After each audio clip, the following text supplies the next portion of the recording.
Shalom, shalom.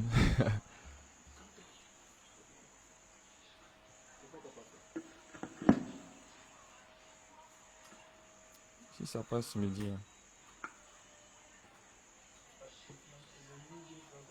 Tu vas aller, tu vas aller. Ok, tu peux partir. Tu laisses les gens venir d'abord avant de...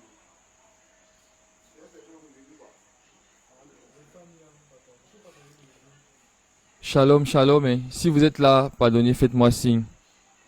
On a été coupé, j'ai eu un souci de connexion. Je vous ai dit qu'on allait monter en esprit aujourd'hui. Je n'accuse pas le diable parce que c'est le réseau. On doit beaucoup plus prier pour qu'on ait les bonnes connexions au pays. Est-ce qu'il faut on doit rendre la connexion assez accessible à tout le monde. Mais n'empêche aussi qu'on accuse aussi le diable. Donc venez, venez, venez s'il vous plaît. Et reconnectez-vous. Nous allons reprendre tout à l'heure. Reconnectez-vous.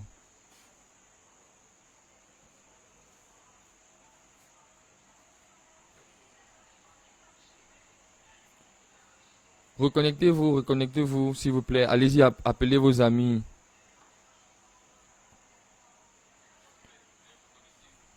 Revenez, revenez. Shalom, shalom. On va continuer. Rabba shekete lebos. Kuramata lamada sande lebrosha. Kelimborodo sokoto lamababa baba shanda la kiredoso. Kurama baba baba shanda la baye keseti. Kurama baba shanda la baba baba.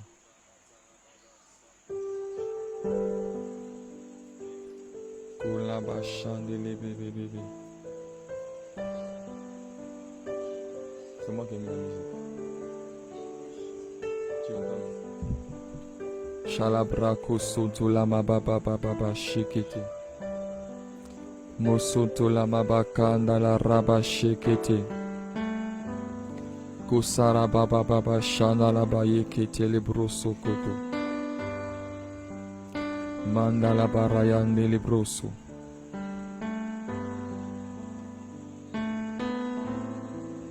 Ça fait quoi? Oui, c'est passé ici. C'est passé ici. Kurama bashe ketele bébé bébé.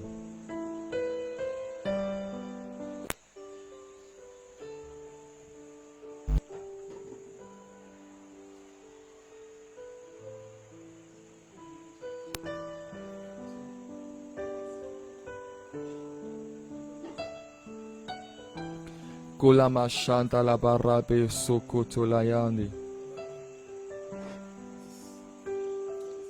Kosala baba baba shebe. Détesté. Kosola bayandi. Sheke li braso kobayana.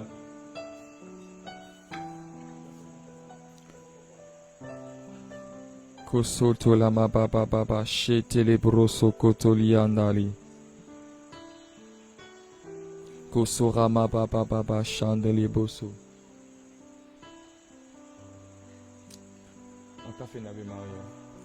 Je vous salue Marie, pleine de grâce. Le Seigneur est avec vous.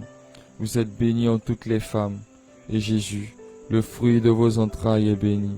Sainte Marie, Mère de Dieu, priez pour nous, pauvres pécheurs, maintenant et à l'heure de notre mort. Amen. Je vous salue Marie, pleine de grâce. Le Seigneur est avec vous. Vous êtes bénie en toutes les femmes, et Jésus, le fruit de vos entrailles, est béni. Sainte Marie, Mère de Dieu, priez pour nous, pauvres pécheurs, maintenant et à l'heure de notre mort. Je vous salue Marie, pleine de grâce. Le Seigneur est avec vous. Vous êtes bénie en toutes les femmes, et Jésus, le fruit de vos entrailles, est béni. Sainte Marie, Mère de Dieu, priez pour nous, pauvres pécheurs, maintenant et à l'heure de notre mort. Amen. Je vous salue Marie, pleine de grâce. Le Seigneur est avec vous. Vous êtes bénie en toutes les femmes, et Jésus, le fruit de vos entrailles, est béni. Sainte Marie, Mère de Dieu, priez pour nous, pauvres pécheurs, maintenant et à l'heure de notre mort. Amen. Je vous salue Marie, pleine de grâce. Le Seigneur est avec vous.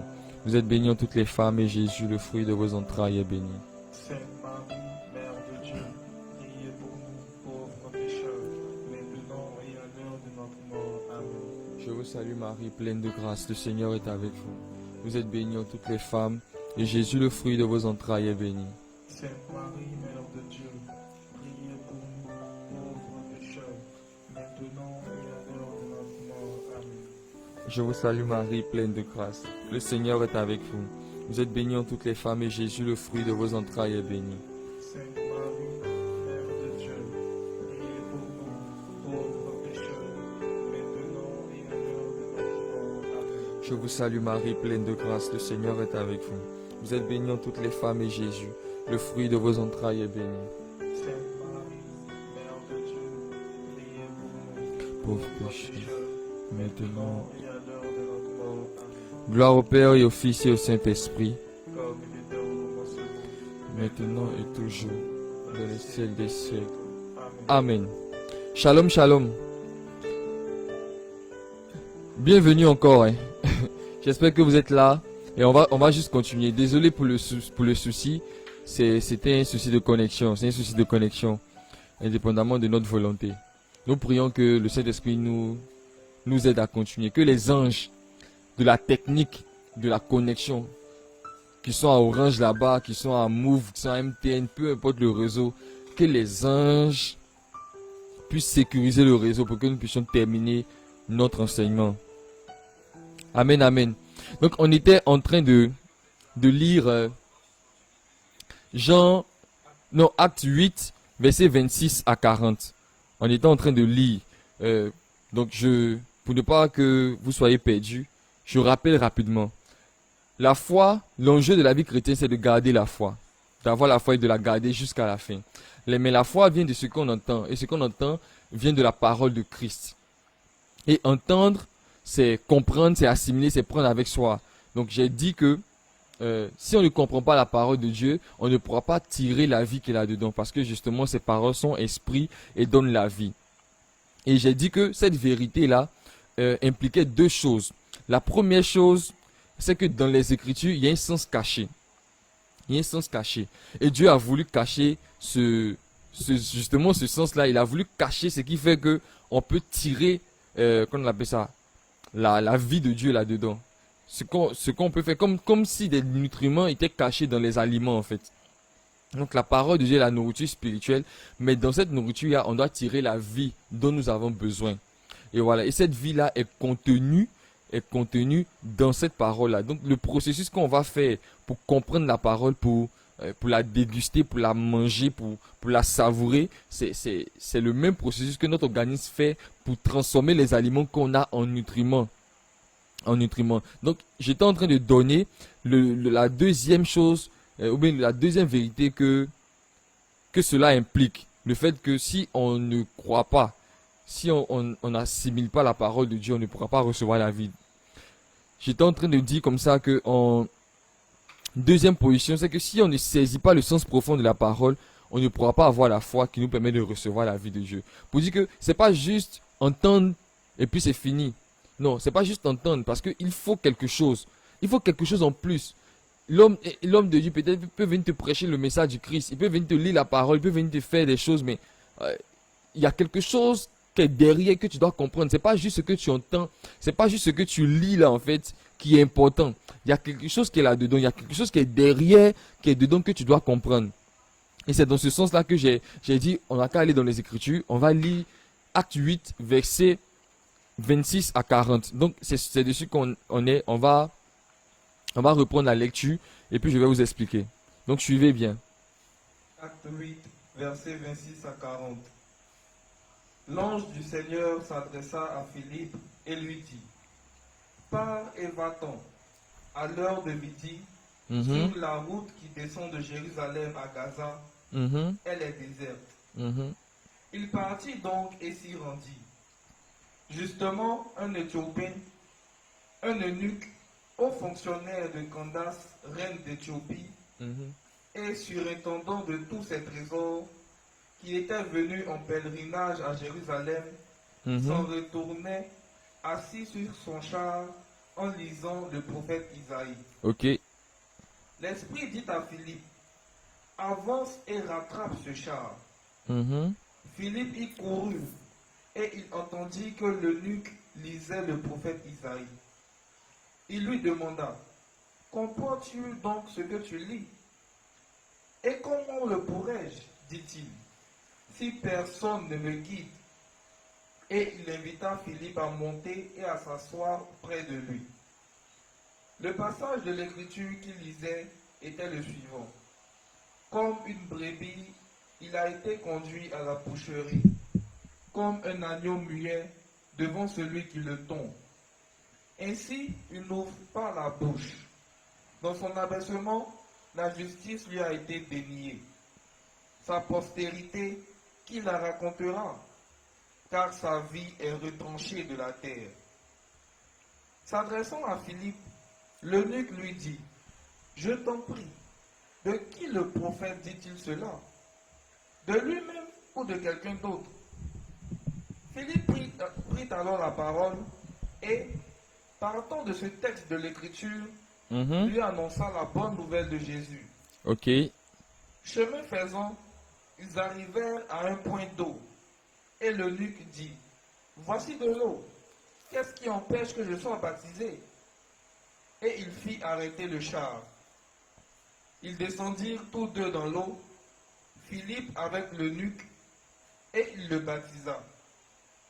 Mais, quand ils furent remontés de l'eau, l'Esprit du Seigneur enleva Philippe, et l'eunuque ne le vit plus. Et il poursuivit son chemin tout joyeux. Mhm. Quant à Philippe, il se trouva à Azote. Continuant sa route, il annonçait la bonne nouvelle dans toutes les villes qu'il traversait jusqu'à ce qu'il arriva à Césarée. Parole du Seigneur. Nous rendons grâce à Dieu. Les amis, dans ce passage, tu vas prêter Jean 6, versets 60 à 66. hein.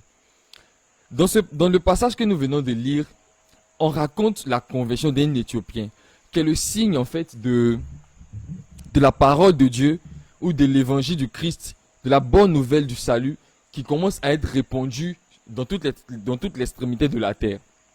Et on présente un tableau. Il y a un eunuque, c'est-à-dire quelqu'un qui est haut placé, qui travaille pour une reine qui s'appelle Candace, la reine d'Éthiopie. Et tu sais, il est venu, il était en train de lire, c'était un adorateur. Ouais, déjà, les gens connaissaient Dieu, hein, donc il venait adorer à Jérusalem et tout ça.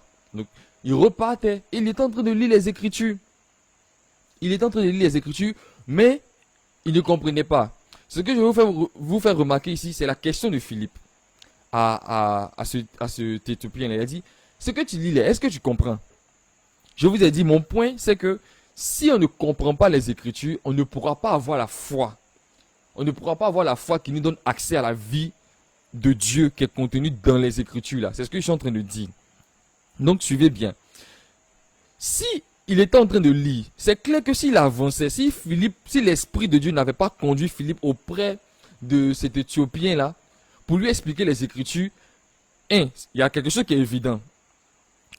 L'Éthiopien là, il allait forcément rencontrer le point d'eau qui était devant là-bas. Vrai ou faux? Mais il n'allait jamais penser à se faire baptiser. Pourquoi?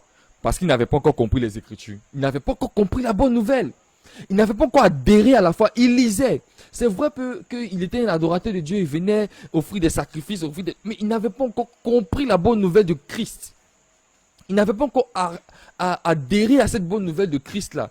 Du coup, il ne savait pas c'était quoi le baptême. Il ne savait pas tout ça.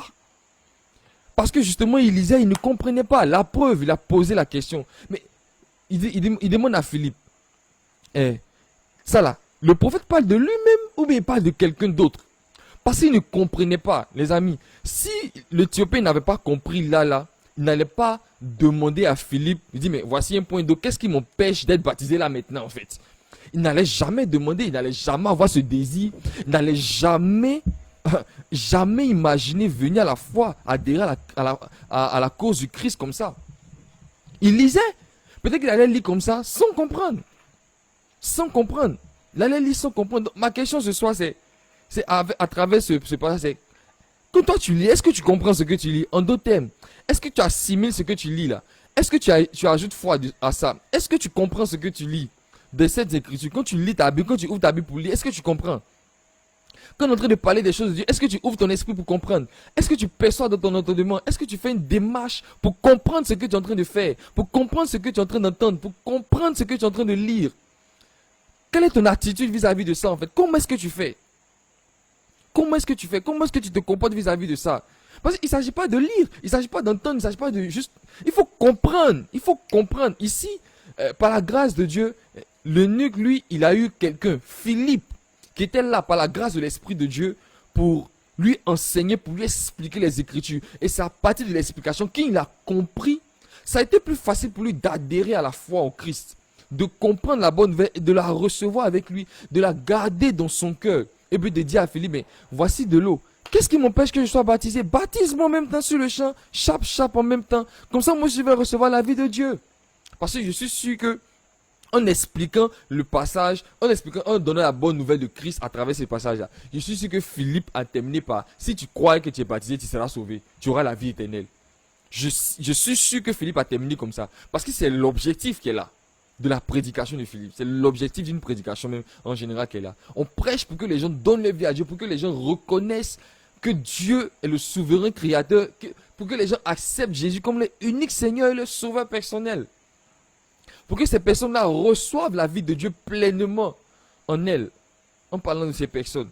Donc si il n'y avait pas eu cette démarche, si l'eunuque même, il n'était pas en train de lire déjà, il n'était pas en train de comprendre, de chercher à comprendre, je crois que l'Esprit de Dieu n'aurait pas envoyé Philippe auprès de ce char-là pour qu'il puisse comprendre. Et si, tant qu'il n'avait pas compris, il n'allait pas être baptisé. Il n'allait pas appartenir à la grande famille de l'Église. Il n'allait pas comprendre. Il n'allait pas savoir tout ce qu'il a su en ce moment-là. Qui a fait qu'il a adhéré pleinement à la foi. Donc, c'est très important de chercher à comprendre. Je n'ai pas dit d'abord de comprendre. Comprendre, c'est important, mais à ce niveau-là, je vous demande de juste chercher à comprendre. De pousser.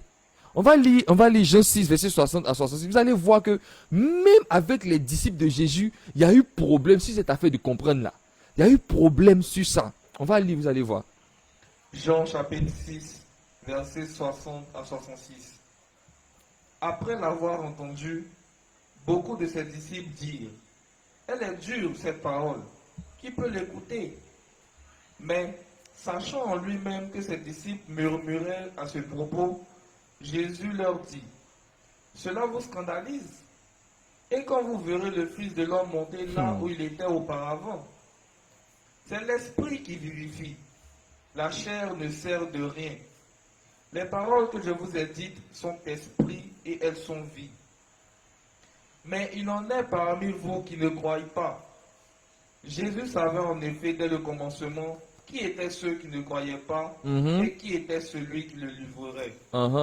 Et il disait, voilà pourquoi je vous ai dit que nul ne peut venir à moi si cela ne lui est donné par le Père. Yes. Dès lors, beaucoup de ses disciples se retirèrent et ils n'allaient plus avec lui. Parole du Seigneur. Nous rendons grâce à Dieu. Tu peux relire la dernière partie là. On dit qu'est-ce qui s'est passé? Dès lors, beaucoup de ses disciples se retirèrent et ils n'allaient plus avec lui. Alors qu'au début, quand il a commencé à lire, il a dit, ses disciples étaient en train de dire quoi? Tu peux relire au début. Ils étaient en train de dire quoi? Elle est dure cette parole. Qui peut l'écouter? Qui peut l'écouter? Dans d'autres versions, on dit qui peut la comprendre. Dans d'autres versions, on dit qui peut l'entendre. Mais en fait, ce que Jésus est en train de dire là, c'est exactement ce que je suis en train de vous dire. Il est en train de dire quoi? En haut là-bas, il a fait un développement. Depuis le premier verset, il dit, qui mange ma chair et boit mon sang aura la vie éternelle. En effet, dans le désert, vos pères ont mangé la manne, mais ils sont morts. Mais moi, je suis le pain vivant. C'est quand il avait fini de multiplier les pains, en fait. Il avait fini de multiplier les pains, il avait nourri la foule, et puis après, il a disparu. La foule ne savait pas où il était. Comme la foule ne savait pas où il était, ils ont remarqué qu'il y avait des bacs qui étaient là. Je crois qu'on a lu ça même dans la semaine, là. Dans les textes de la résurrection, ça fait partie dans ces temps en ligne. Ils ont vu qu'il n'était pas là et tout, mais ils ont remarqué qu'il y avait des bacs qui venaient. Et puis ces bacs étaient vides, ils ne voyaient pas aussi les disciples de Jésus. Donc ils ont conclu que Jésus était passé de l'autre côté. Donc quand ils ont vu les bacs arriver, ils sont passés de l'autre côté là-bas. Et puis ils ont vu Jésus, ils ont dit, mais Maître, à quel moment tu es arrivé ici? Jésus leur a dit, en réalité là, vous ne me cherchez pas parce que vous avez vu des signes et puis vous avez cru, vous avez fini par comprendre que c'est moi, je suis vraiment le Messie, c'est moi, je suis vraiment le Fils de Dieu. Hein. Mais vous me cherchez parce que vous avez mangé. Que en réalité, je ne vous demande pas de travailler pour la nourriture qui va se faner, pour la nourriture qui entre dans le corps et puis non, qui ne dure pas. Non, mais plutôt travailler pour la nourriture qui ne périt pas. Travailler pour la nourriture qui dure. Et ils ont dit, non. Donc c'est que, qu'est-ce que nous on doit faire pour plaire à Dieu? Parce qu'ils ont compris ça comme ça.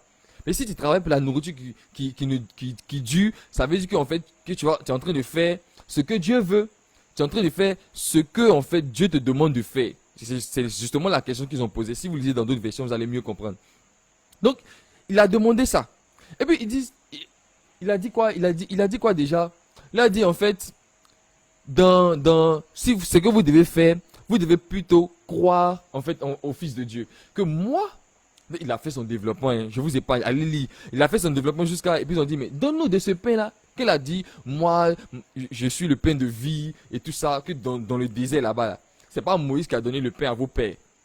Mais c'est mon père. C'est Dieu qui a nourri le peuple. Donc, que maintenant, si vous mangez toujours de la manne, vous allez mourir. Mais si vous mangez du pain que moi je vous donne, vous aurez la vie. Il est en train de parler de la parole. La foi vient de ce qu'on entend. Ce qu'on entend vient de la parole de Christ. La parole de Christ qui contient l'esprit de vie et qui donne la vie. C'est ce qu'on est en train de dire. Hein? Les amis, ne vous perdez pas. C'est ce qu'on est en train de dire. Donc, il est temps de dire ça. Mais qu'il a fini de parler, les pharisiens commencent à discuter. Ils disent, mais comment lui, là, il peut dire qu'il va donner son corps, sa chair, on va manger et tout ça. Il dit que non, c'est impossible. Et de toutes les façons, c'est le fils de Joseph, on le connaît et tout ça. On connaît, c'est le fils de Marie et tout. Quand il a fini de faire tous ces discours, il a continué, il a persisté sur son truc là. On dit après qu'il s'est retrouvé ses disciples là, ses disciples eux-mêmes, tellement c'était dur à comprendre. Et puis ils n'ont pas cherché à comprendre aussi. Tellement c'était compliqué là. À comprendre parce que le mystère était trop grand pour eux. Le mystère était trop grand pour eux. Ils ont dit, ah, mais là, ce qu'il est en train de dire là, c'est compliqué. C'est compliqué à comprendre, c'est difficile. Que ça là, comment on va faire pour comprendre? Comment on va faire pour expliquer? Comment on va faire pour truc? Il a parlé, il a dit, ah, mais vous faites genre que vous faites comme si, non, voilà. Mais après, il y a eu scandale. Le scandale, c'est que, on dit dès lors.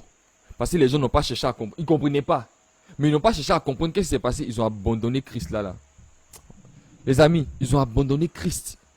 On dit, ils ont cessé d'être ses disciples. Ils ont arrêté de marcher avec lui. Ils ont arrêté de marcher avec lui. Donc, je te demande, est-ce que toi, tu comprends ce que tu lis? Est-ce que tu comprends ce qu'on t'enseigne? Est-ce que tu cherches à aller en profondeur? Est-ce que tu comprends? Est-ce que tu sondes les Écritures? C'est quoi ton rapport quand tu lis? C'est quoi ton rapport avec la parole de Dieu quand tu lis? Comment est-ce que tu la vois? Il y a un sens caché qui est dans les Écritures. Et si tu ne cherches pas à comprendre, à percevoir ce sens caché qu'on appelle communément le réma ou la révélation de Dieu, qui est contenu dans la parole pour toi, en fait, je me demande qu'est-ce que tu cherches? Il va arriver un moment où tu vas abandonner. Il va arriver un moment où tu vas abandonner Christ, où tu vas abandonner la vie chrétienne. Pourquoi? Parce que tu n'as pas cherché à comprendre. Tu t'es limité à la superficie. Tu es resté à la surface. Tu n'as pas cherché à grandir. Tu n'as pas cherché à tirer le nutriment qui est dans la parole de Dieu. Tu n'as pas cherché à prendre la vie qui est dans la parole de Dieu. Oui, parce qu'il y a un processus pour prendre la vie qui est dans la parole de Dieu. Il y a un processus, les amis. C'est pas dès que tu lis, c'est fini. Les gens disent, ouais, pour se donner bonne image, mais pour se donner une bonne conseil. Je lis ma Bible. Il ne s'agit pas de lire la Bible. Parce que tout le monde sait lire. Il ne s'agit pas de lire la Bible. Il s'agit de la comprendre. Parce qu'elle n'est pas un livre d'histoire. Elle n'est pas un roman. Elle n'est pas quelque chose... Il s'agit de comprendre. C'est quand tu vas comprendre. Quand tu seras en train de chercher à comprendre. Déjà, ton intelligence va se porter sur quelque chose. Après, le Saint-Esprit va venir pour éclairer ton intelligence. Quand le Saint-Esprit vient éclairer ton intelligence, et puis il vient te donner le réma de la parole là, c'est là que tu commences à entrer dans le mystère de cette parole. Parce qu'en réalité, moi je dis toujours aux gens, quand vous lisez la parole de Dieu et que vous comprenez quelque chose, en fait, le but, c'est pas d'entendre Dieu seulement, hein, c'est de le voir face à face. Donc, si naturellement, quand tu lis la parole de Dieu, quand tu captes une réma, ou bien un réma selon qui tu es, ça dépend, les deux peuvent se dire un réma ou bien une réma. De toutes les façons, ils ne connaissent pas le genre de réma. Quand tu captes le réma ou la réma de la parole de Dieu,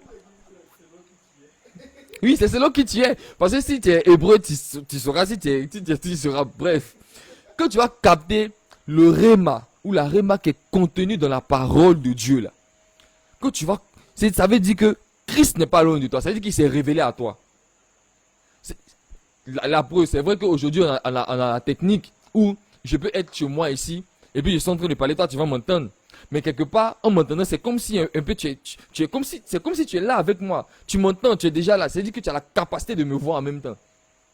Mais c'est quelqu'un qui parle, qui a un mystère caché, qui est lui-même un mystère caché, qui a été voilé par Dieu. Mais quand tu captes le réma, c'est comme si tu l'as entendu. Mais si tu l'as entendu, c'est que tu peux faire mieux, tu peux le voir. Oh les gars, les amis, si tu entends le réma de Dieu comme une motion qui vit, ça veut dire que tu peux voir son visage. C'est-à-dire qu'il est prêt à se révéler à toi, tu peux voir son visage. Donc il ne s'agit pas seulement d'entendre, mais il s'agit aussi de voir, de lire la parole jusqu'à découvrir le verbe de Dieu qui est dedans, jusqu'à découvrir le visage du Christ qui est là-dedans, jusqu'à tirer la vie de Dieu qui est là-dedans. Dans la vie de Dieu, là, lui-même, il a dit, c'est lui-même. Je suis le chemin, la vérité et la vie. Il ne s'agit pas seulement de lire. Il ne s'agit pas seulement de lire, et puis tu as lu, et puis c'est fini. Non, non, non, non, non. Si tu lis, et que tu commences à comprendre quelque chose, pousse. Parce que quand tu vas pousser, c'est ça qui va demeurer en toi, c'est ça que tu vas assimiler. Et quand tu vas assimiler, quand tu seras en train de prier là, ça va nourrir ta prière. Et quand c'est en train de nourrir ta prière, il y a de fortes chances qu'au soir de ta vie, tu es tellement rempli de la parole de Dieu, tu as tellement marché selon elle, tu as tellement vu Jésus dans tout ce que tu fais, tu l'as tellement associé à tout ce que tu fais, que le monde va voir Jésus au travers de toi, et 2, au soir de ta vie, tu vas le voir face à face. Et tu auras réussi ta vie en fait. Parce que tu auras capté le rima, tu sauras que le gars n'est pas loin de toi.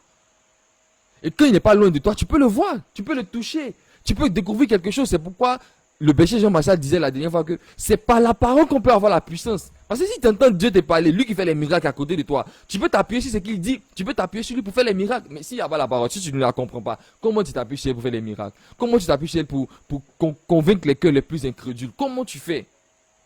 Comment tu fais pour pousser dans la révélation? Donc ma question c'est, comprends-tu ce que tu lis?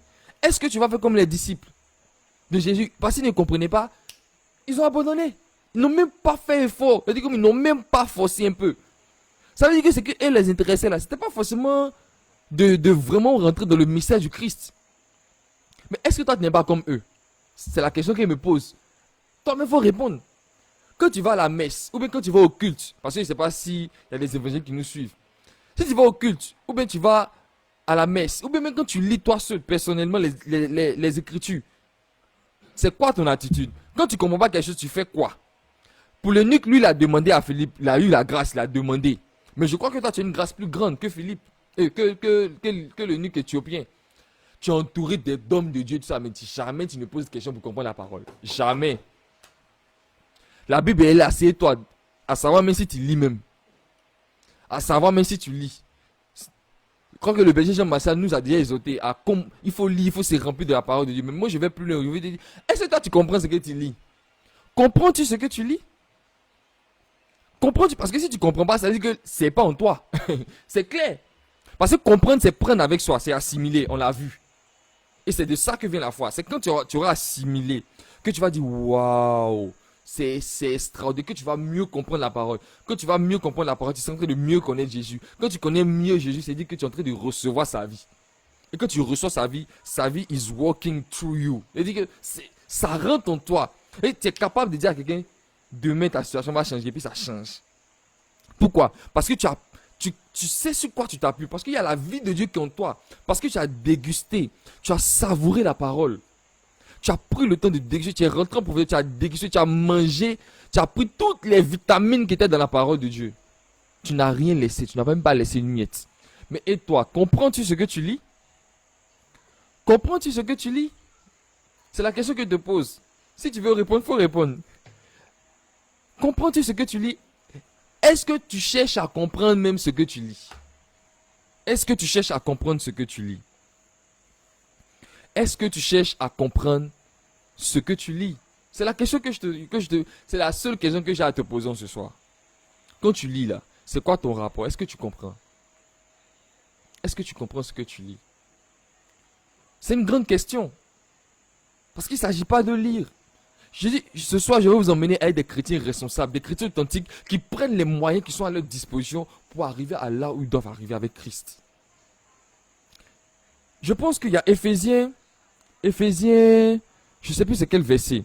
Jordan, si tu peux retrouver ça pour moi, s'il te plaît. Où Paul parle de on doit grandir jusqu'à la connaissance parfaite de Christ. Tu peux taper juste... Attends, je vais te donner le verset.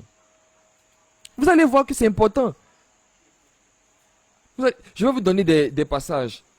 Je vais vous donner des passages, vous allez voir. Vous allez voir comment c'est très, très, très important. Et que c'est pas juste...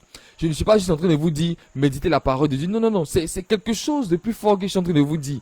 C'est vraiment quelque chose de plus fort. Je vous dis, on a déjà bientôt terminé. Et suivez-moi. Suivez-moi. Déjà, si le message te bénit, je veux que tu écrives en commentaire comment est-ce que tu te sens par rapport à ce message. Comment est-ce que tu te sens par rapport à ce message. Éphésiens 4, verset 13. Éphésiens 4, verset 13. Tu as pris? Attends, avant que tu ne lises. Tu as pris Éphésiens 4, verset 13. Je vais apprêter un autre passage.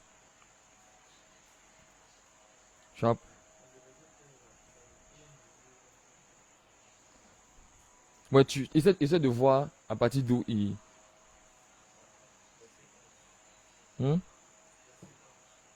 Voilà, justement, à partir du verset 11. C'est ce que je cherchais même tout à l'heure. Donc, tu lis à partir du verset 11. Les amis, suivez, vous allez voir. Éphésiens chapitre 4, verset 11 et suivant. C'est lui encore qui a donné aux uns d'être apôtres, à d'autres d'être prophètes, ou encore évangélistes, ou bien pasteurs et docteurs, organisant ainsi les saints pour l'œuvre du ministère, en vue de la construction du corps du Christ, au terme de laquelle nous devons parvenir, tous ensemble, à ne faire plus qu'un dans la foi et la connaissance du Fils de Dieu, et à constituer cet homme parfait dans la force de l'âge qui réalise la plénitude du Christ. My God. Parole du Seigneur. Nous rendons grâce. Il faut relire doucement et puis je vais l'expliquer les choses. Faut relire doucement. C'est lui encore qui a donné aux uns d'être apôtres, à d'autres d'être prophètes, ou encore évangélistes, ou bien pasteurs et docteurs, organisant ainsi les saints. Faut même poser ici. Quand on dit c'est lui en effet qui a donné là, on parle de Jésus. Donc Jésus a fait des dons aux saints. Il a fait des dons à ceux qui allaient croire en lui. On dit il a fait quoi? Il a donné qui? Aux uns d'être apôtres. Il a donné des apôtres. Les apôtres, c'est eux qui fondent les églises, qui bâtissent les choses, qui donnent l'enseignement du Christ pur et dur, qui ont été envoyés. Apôtres, par définition, ça veut dire envoyés. Donc, eux, ils vont en mission pour fonder des communautés, pour fonder des ministères, pour fonder voilà, et les gens comme les Paul, comme les Pierre, c'est eux qu'on appelle les apôtres. Ils ont été choisis à l'avance et envoyés par Christ pour instituer sa doctrine. Donc, ils le font. Ok. Après. Les prophètes. Les prophètes, c'est eux qui parlent de la part de Dieu et qui sont le porte-parole de Dieu. Souvent, leur vie propre à eux-mêmes peut être un message entier de Dieu au monde. Vous voyez, non? Donc, les prophètes, c'est eux qui parlent de la part de Dieu, qui donnent la révélation divine, qui donnent la direction que Dieu veut, qui encouragent aussi le peuple, qui soutiennent le peuple aussi par en donnant les messages qu'ils reçoivent directement de Dieu. Ok? Tout ça, vous voyez, dans l'apôtre, si on doit fonder une communauté, il faut qu'on prêche. On a parlé d'apôtres, on a parlé de prophètes, on a parlé de évangélistes. Eux leur parole la plus puissante, c'est souvent des miracles. Ils prêchent, oui, mais il y a des miracles qui s'en suivent. Pour que les gens, les incrédules puissent ne plus être incrédules. Pour que leur cœur cède. Parce que quand tu vois des signes, en fait, tu peux plus nier, en fait. Il y a des signes qui accompagnent naturellement. Généralement, les évangélistes, eux, c'est pas qu'ils font des communautés, mais ils sont là pour gagner. Ils sont orientés, gagner âme. Ils viennent gagner âme et puis c'est bon. Après, les apôtres s'occupent d'eux. Après, à qui? Les pasteurs, les docteurs. Les pasteurs, c'est eux qui entretiennent les brebis. C'est eux qui conduisent les brebis. C'est eux qui les... Si vous voulez... si je représente un peu la vie chrétienne, c'est comme si on te pêche. Tu as un poisson dans l'eau, on te pêche. Celui qui te pêche, là, c'est l'évangéliste. Celui qui te prend, qui te met dans une communauté, là, c'est l'apôtre. Celui qui te nettoie, qui enlève tes écailles pour qu'on puisse te manger bien, là. C'est le pasteur. Maintenant, une fois que tu es, voilà, comment est-ce qu'on doit te braiser, si on doit te braiser, si on doit te griller, comment est-ce qu'on doit t'assaisonner, là, c'est le prophète qui dit ça. Vous savez, lui, il donne, pour savoir comment est-ce que Dieu veut te manger, en fait. C'est comme ça. Comment est-ce que Dieu veut que tu sois en lui. Braisé, frit, cuit, préparé. Voilà. Ça, c'est le prophète qui dit ça.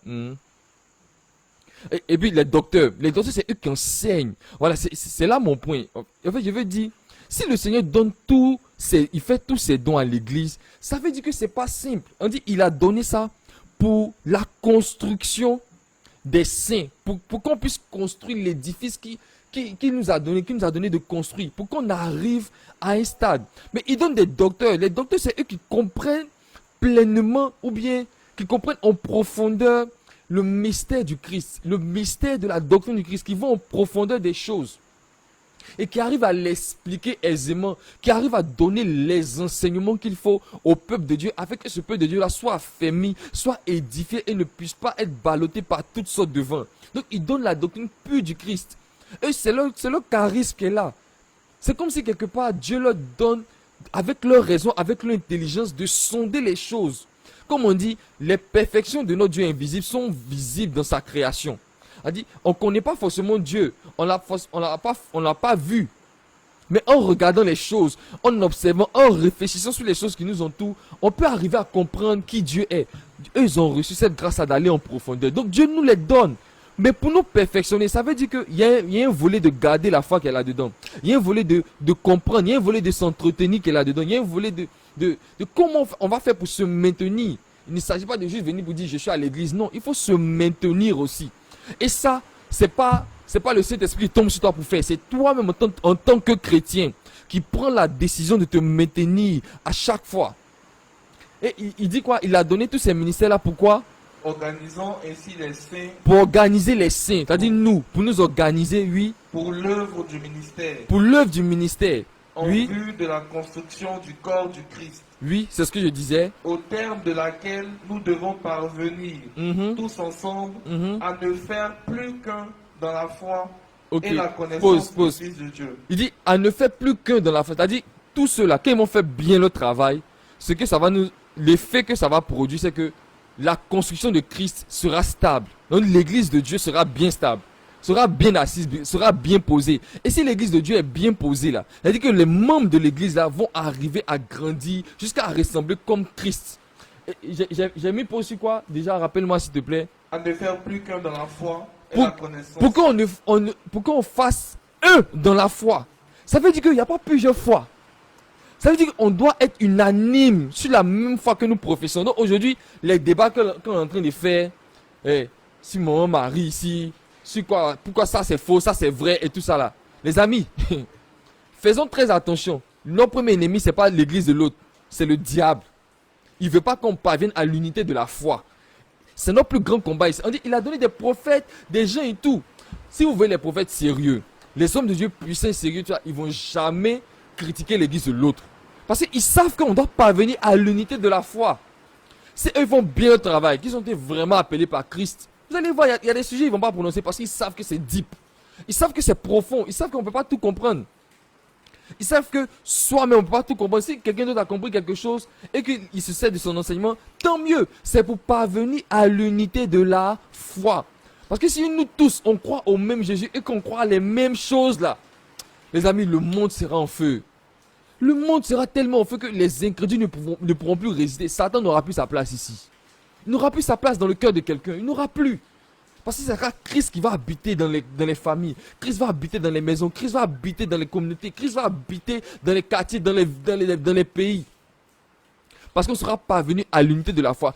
Et c'est très important. C'est pourquoi c'est important de sonder les Écritures. De vraiment pousser plus loin. Pour comprendre. Parce que quand tu comprends parfaitement bien, quand tu arrives dans les profondeurs des Écritures, tu n'as pas de mal à comprendre la révélation que ton frère dit. Parce que tu es raccordé directement à ça. Parce que tu parviens à l'unité aussi de la foi. Après l'unité de la foi, il y a quoi? Et la connaissance du Fils de Dieu. Et la connaissance du Fils de Dieu. Vous connaîtrez la vérité vous rendra libre. Si tu sondes et tu cherches à comprendre les Écritures, tu vas connaître pleinement Christ. Et si nous tous on connaît pleinement Christ, il y a des débats on ne va plus faire. Il y a des débats là, on ne va même plus faire. Il y a des choses, on ne sera même pas en train de débattre là-dessus. Il y a des discussions qu'on ne sera plus en train de faire, soit à notre propre niveau, il y a des questions qu'on ne va même plus se poser. C'est parce qu'on ne pousse pas loin. C'est parce qu'on ne cherche pas à comprendre, à sonder les Écritures. C'est parce qu'on ne cherche pas. On ne va pas plus loin. On est superficiel, on est là comme ça et puis on pense que tout va se faire, tout va se mettre en place. Non. Pour être mature dans la vie chrétienne, il faut prendre les moyens que Dieu nous a donnés. Oui, le verset est fini.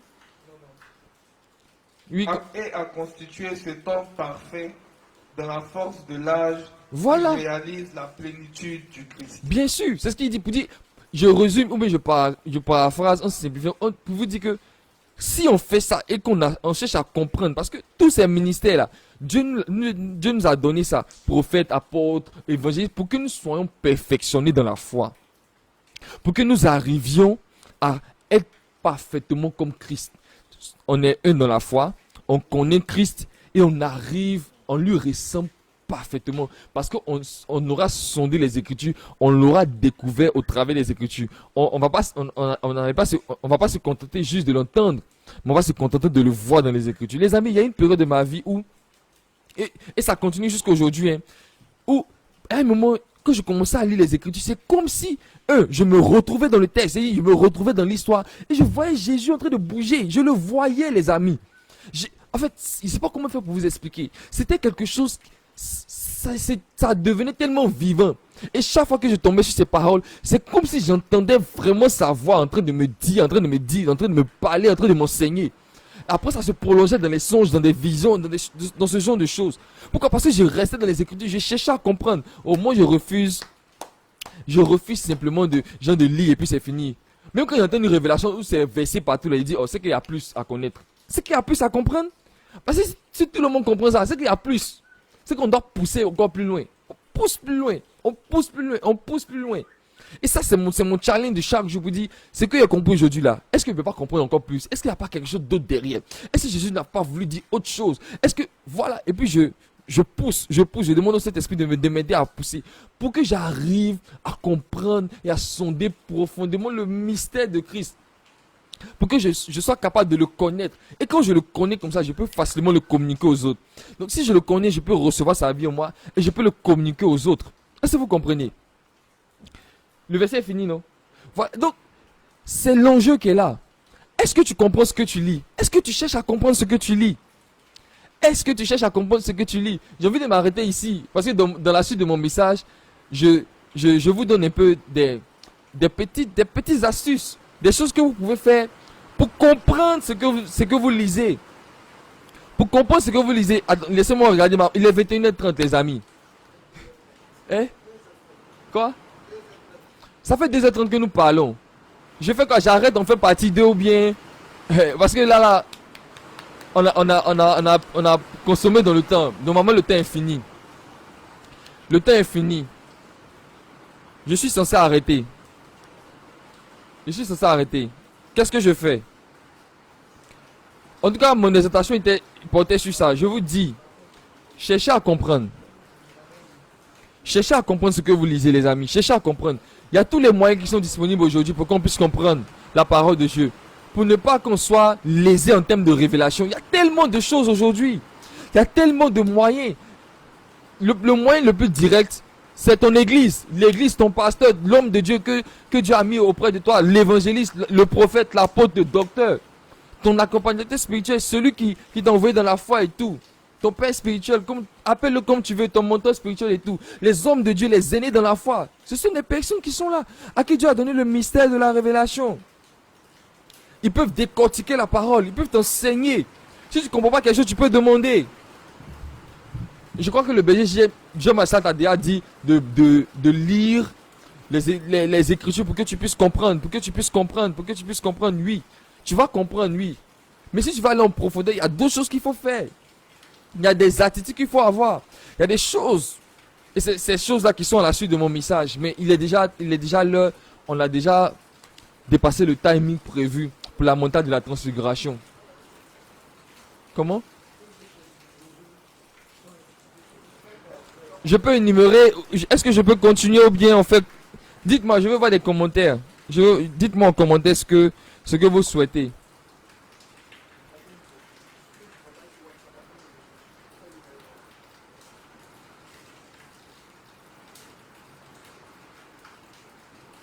Shalom, shalom, dites-moi, dites-moi.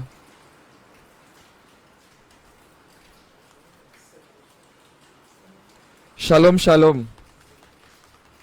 Comprends-tu ce que tu lis? C'est notre thème, hein? C'est notre thème de ce soir. Comprends-tu ce que tu lis?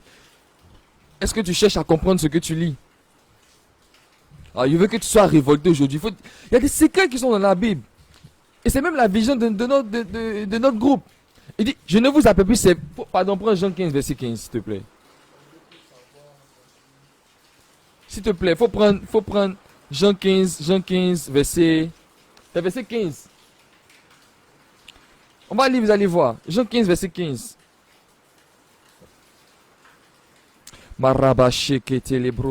Oh les amis, on va grandir. Je veux qu'on grandisse aujourd'hui. Je veux qu'on grandisse. Jean chapitre 15, verset 15. Je ne vous appelle plus serviteur. Ok. Car le serviteur ne sait pas ce que fait son maître. Ok. Mais je vous appelle ami. Parce que tout ce que j'ai entendu de mon Père, je vous l'ai fait connaître. Parole du Seigneur. Nous rendons grâce à Dieu. Il a dit quoi? Tout ce que j'ai fait quoi? Tout ce que j'ai entendu de mon Père, je vous l'ai fait connaître. C'est-à-dire que Jésus, quand il est venu là, en tant que le Verbe incarné, lui-même il a la parole de Dieu. Il a la parole vivante. Donc en tant que Verbe incarné, quand il est venu là, il s'est montré totalement. Et puis en se montrant totalement, il est en train de nous dire tout ce que lui a entendu du Père. Parce que en fait, Jésus s'est reçu du Père. Jésus c'est le reflet du Père. C'est pourquoi il dit celui qui m'a vu a vu le Père. Donc lui aussi il a sa parole. Donc sa parole n'est pas différente de la parole du Père. Donc il a donné, en fait il nous a tout dit. Il a cassé les papos les amis. Il a tout dit. Il n'y a pas un réma encore qui est caché. C'est pourquoi le voile du temple s'est déchiré en deux. Il n'y a pas un réma encore qui est caché. Depuis que Jésus est venu, il a fini de faire son mystère, sa mission. Il n'y a pas un réma qui est caché. Mais c'est dans la Bible. On parle en parabole dedans. Ça cache des mystères, il y a un sens caché. Mais est-ce que toi tu cherches à comprendre? Est-ce que tu cherches? Comprends-tu ce que tu lis? Est-ce que tu comprends? Il dit que il n'y a rien qui est caché. Il nous a tout donné. Il nous a tout dit. Et en nous disant tout là, il fait de nous ses amis. Justement, quand il dit il fait de nous ses amis, comprenez dans le sens qu'il nous a confié des secrets qui n'est pas permis en fait de dire en dehors de la Trinité. Parce qu'il dit tout ce que le Père m'a dit, je vous l'ai dit là. Il dit Jésus est dans son activité dans la Sainte Trinité avec le Père et le Saint-Esprit. Il y a des choses qui se disent là-bas, comme par exemple faisons l'homme à notre image, notre ressemblance. On n'a qu'à les faire ci dans la vie de telle personne. Mais ce genre de choses là, c'est privé, c'était censé être seulement adressé à la Trinité. Mais quand Jésus est venu là, il dit il a tout dit, il a cassé les papos. Il dit il nous a fait participer à la Trinité. Il nous a donné les secrets de la vie, les secrets de la Trinité, les secrets de Dieu. Et ça est dans sa parole. Et c'est quand tu cherches à comprendre, quand tu cherches à découvrir, quand tu es en train de savourer, c'est là que tu commences à comprendre ces secrets-là. Et c'est de ça que tu tires la vie. Et Jésus même a reproché ça à ses disciples. Il a reproché ça à ses disciples. Allons dans la parole, les amis. Oh, Macharabaye Kete. Allons dans la parole. Allons-y dans la parole. Allons-y dans la parole. Laissez-moi retrouver le verset. Et on va lire, vous allez voir. On va lire le verset, vous allez voir.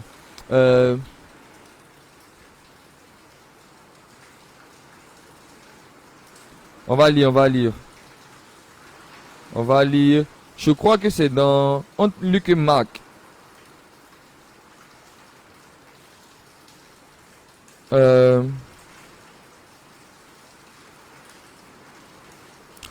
Les yeux s'ouvrir. Que personne, comment ne comprenez-vous pas que c'est au sujet? Déjà il y a Marc 16 verset 11, mais on va pas lire ça, c'est pas de ça que je parle.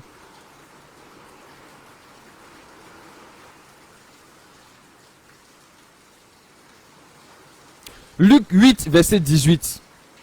Luc 8 verset 18. Luc chapitre 8, le verset 18. Prenez donc garde à la manière dont vous écoutez. Non, pardon, lis à partir du verset 17. Lis à partir du verset 17. Luc chapitre 8, verset 17. Car rien n'est caché qui ne deviendra manifeste.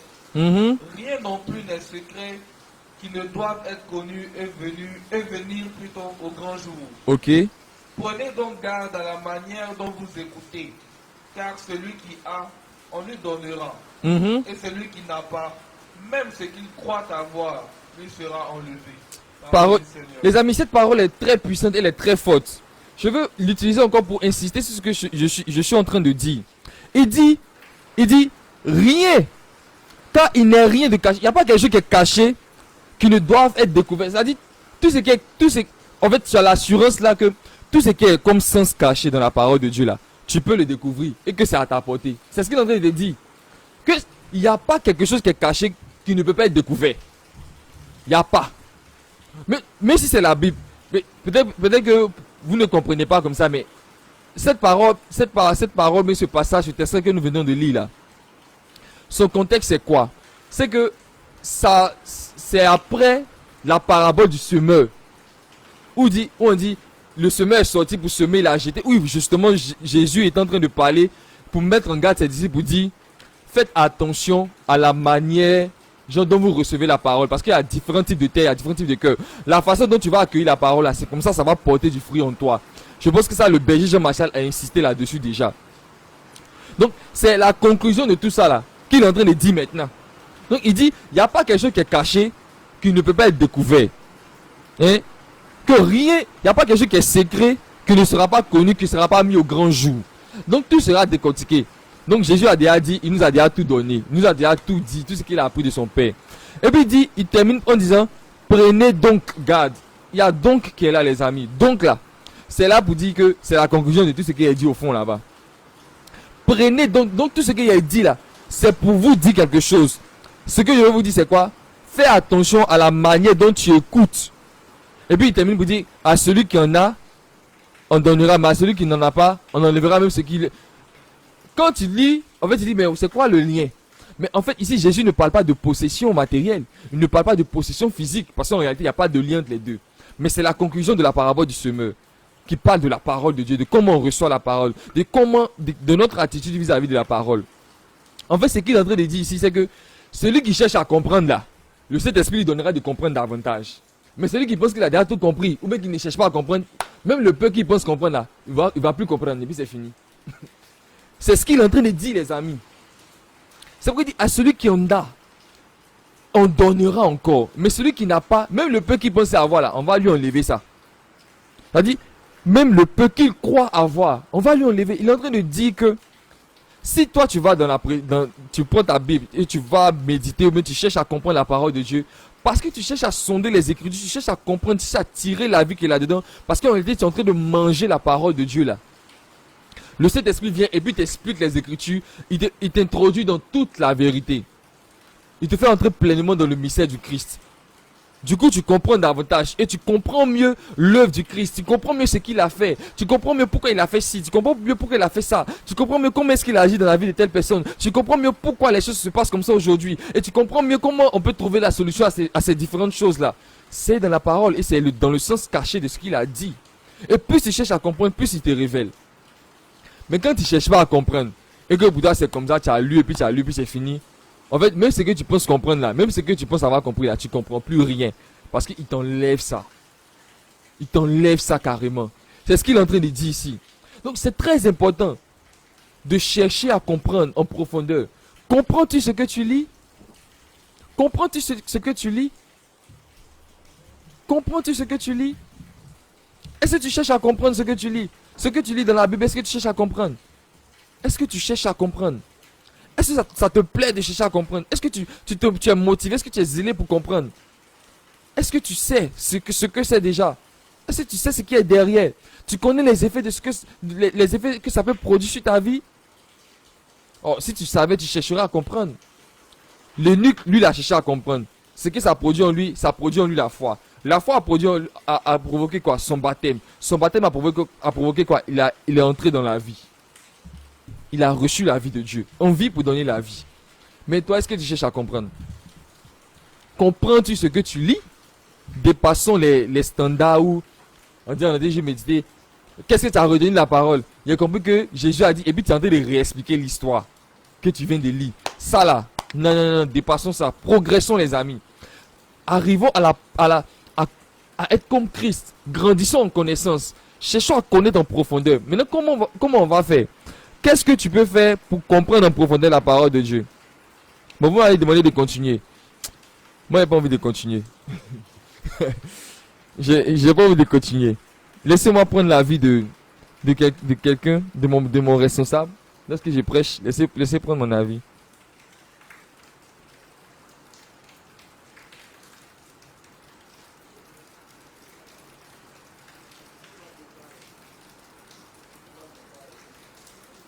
Shalom, shalom. Si le message te bénit, je veux que tu écrives en commentaire Amen, Amen, Amen, Amen. Dis une parole qui t'a touché dans tout ce que j'ai dit là. Écris déjà en commentaire quelque chose qui t'a touché, qui t'a marqué. Le temps pour moi de prendre l'avis de celui qui me commande en ce moment-là. Ah, je sens que le peuple a soif en ce soir. À cette montagne de transfiguration. Alors, les gens vont devenir furieux dans la parole.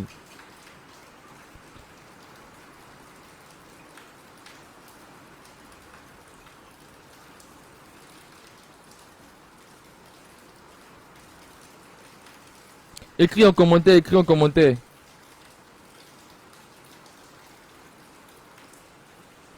Écris en commentaire. Oui, bien sûr, celui qui cherche à comprendre davantage, son esprit s'ouvre. Et le Saint-Esprit lui donne de comprendre davantage. C'est comme ça. En tout cas, tous ceux qui ont médité, ou même qui méditent fréquemment la parole de Dieu, qui cherchent à aller en profondeur, ils peuvent témoigner. Parce que c'est comme si les versets se collent dans ta tête comme ça. Et tu comprends mieux. Il dit, il dit, ça va de révélation en révélation, de réma en réma. Tu comprends, et que tu comprends comme ça davantage. Là. Quand ça va prier là, oh. Il dit, le zèle est là, la foi est là. Il dit, tout est là comme ça. Et puis tu bombades. C'est extraordinaire. Écris en commentaire la phrase qui t'a marqué avant que je puisse te dire ce que tu peux faire pour aller en profondeur, pour comprendre. Ça relève beaucoup plus des attitudes que d'un simple jeu du cerveau ou bien de l'intelligence. Non. Ce sont des attitudes qui montrent, qui font que le Saint-Esprit vient t'expliquer rapidement les Écritures. Ce sont des choses, il faut faire, et ça il faut le savoir. Parce qu'il y a une méthode pour comprendre la parole de Dieu. Il y a quelque chose qu'on fait pour comprendre. C'est pas comme ça qu'on fait. On doit chercher à comprendre. On doit apprendre à manger la parole de Dieu. Donc ce que je vais vous dire maintenant, c'est comment vous allez faire pour manger la parole de Dieu. Et puis pour arriver à tirer les bons nutriments qui sont dans cette parole-là. Comment on fait pour tirer la vie de Dieu qui est dans cette parole-là? Comment on arrive à tirer vraiment la vie qui est dans la parole de Dieu? C'est ce que je vais vous partager maintenant. Je l'ai tiré ça d'une expérience personnelle et puis de ce que j'ai appris de mes pères dans la foi, de mes dévanciers et tout. Donc, écris en commentaire. Qualité. Tu as crédit.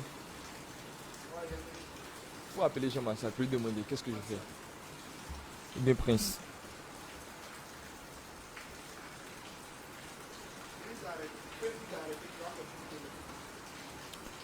Shalom, shalom. D'accord. Shalom, shalom. Donc, je crois qu'on a déjà dépassé le temps. Il se fait tard. Donc, n'oubliez pas, on aura une deuxième partie. Je ne sais pas si ça sera mercredi prochain. Je ne sais pas si ça sera mercredi prochain. Ou bien le dimanche. Ou bien le dimanche qui va suivre. Je ne sais pas. Je vais voir avec les organisateurs de la montagne de la transfiguration. Puis on verra ensemble. Mais je veux que ce soir vous reteniez quelque chose. Une question. Et puis en même temps sa réponse. Comprends-tu ce que tu lis? Cherche à comprendre les Écritures. S'il y a quelque chose que tu dois retenir dans tout ce que j'ai dit là, c'est ces deux choses-là. Comprends-tu ce que tu lis? Cherche à comprendre les Écritures. Va en profondeur. Cherche à comprendre les Écritures.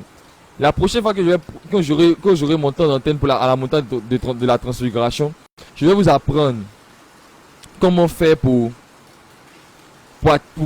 motiver un griffe. On motive les Saint-Esprit, mais pour le motiver à venir nous expliquer les Écritures, à entrer dans le mystère des Écritures, à entrer profondément dans la parole. Ce sont les choses, des attitudes qu'il faut savoir, des petites informations qu'il faut savoir, des petits topos qu'il faut connaître pour que tu puisses entrer facilement dans la parole, pour que tu puisses entrer en profondeur, aller en profondeur dans la parole de Dieu. Donc sur ce, je vous dis merci d'être resté connecté, en tout cas durant tout ce temps.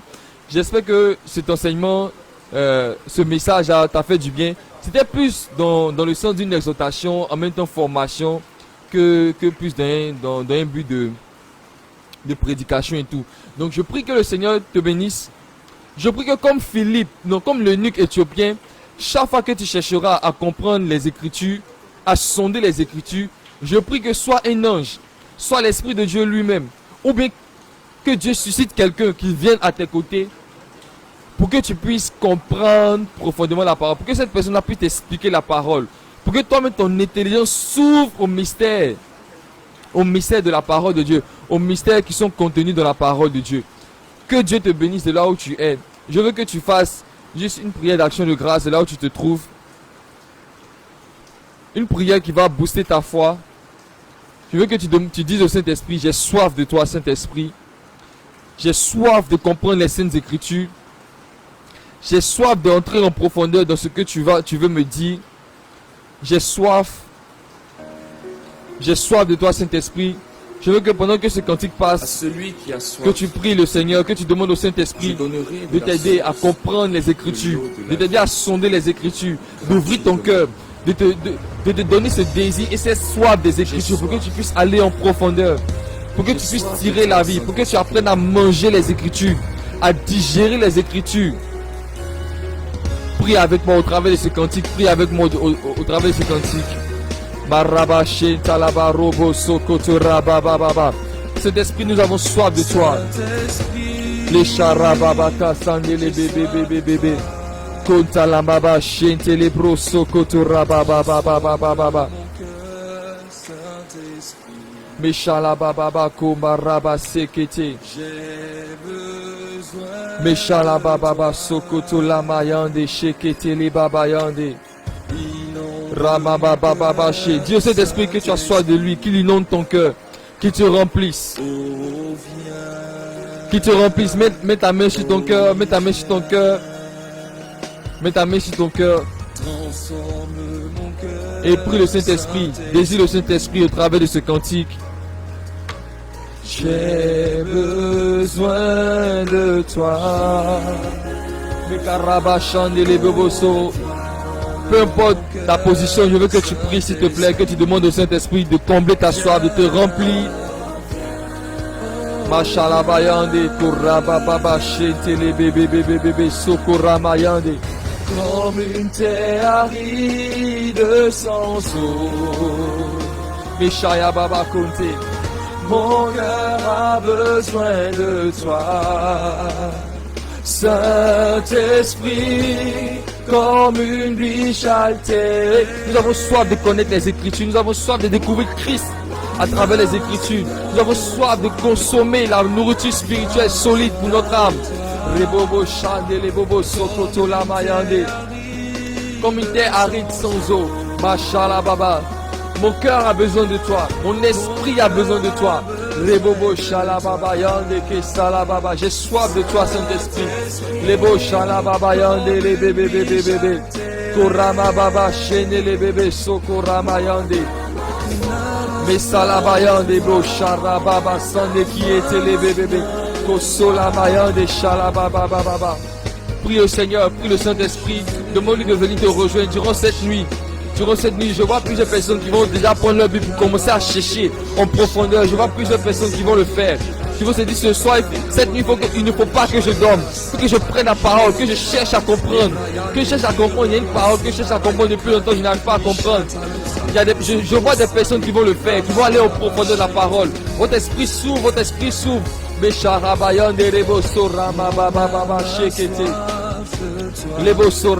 Saint-Esprit met une soif de la parole de Dieu en nous. Il met une soif de la parole de Dieu en nous. Pour aller en profondeur, pour découvrir Christ, pour digérer sa parole. À plusieurs personnes aussi, le Saint-Esprit donne la grâce de sonder les Écritures, de les comprendre et de transmettre la révélation divine à leurs frères et à leurs sœurs. Mandelebo sora baba shekete. Mande ki ramalaba oshete. Les sorama baba sheke les boyon talabayande. Les sokalabayande. Mon âme a soif, mon âme a soif. Mes chérébes yakalabosoto.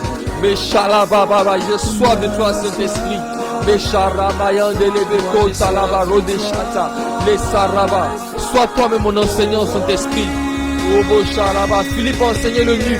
Mais je veux que toi-même tu m'expliques les Écritures, que tu m'introduises en toute la vérité. Les beaux chalama babayande, kosoraba chande les bébé, tolamayande chalaba baba, mes soko tolama ramaba shekete, mes solamayande alabayo kalaba chene les beaux sorama baba, les son talamayande shekete, kontalamayande charaba baba. Les souramayan des bébés shekete les bobo soto lama baba. Mon âme a soif de toi, Saint-Esprit. Merci Saint-Esprit, merci Saint-Esprit. Que le nom de Jésus soit béni, que le nom du Seigneur soit béni. Mashallah baba komelo sontala baba. Merci Jésus.